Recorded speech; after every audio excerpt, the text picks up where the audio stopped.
గోరక్ష మహాపాదయాత్ర పేరుతో కాశ్మీర్ నుండి కన్యాకుమారి వరకు బాలకృష్ణ స్వామి గారు 1000 కిలోమీటర్లు పాదయాత్ర చేసి గోవును రక్షించుకుంటే మనమంతా రక్షించబడతాం.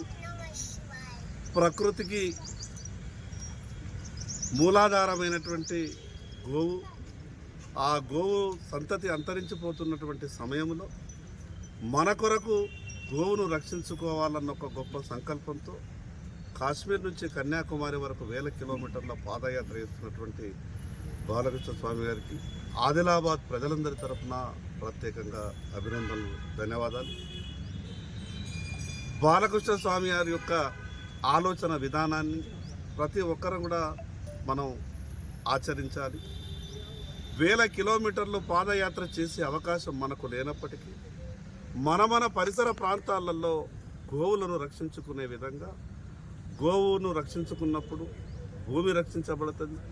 భూమి రక్షించబడ్డప్పుడు భూమి మీద నివసించేటటువంటి ప్రతి ప్రాణి కూడా రక్షించబడతారు. ఈ యొక్క మహాపాదయాత్ర ఆదిలాబాద్ మీదుగా ప్రయాణం సాగడం ఆదిలాబాద్ ప్రజల అదృష్టంగా భావిస్తారు.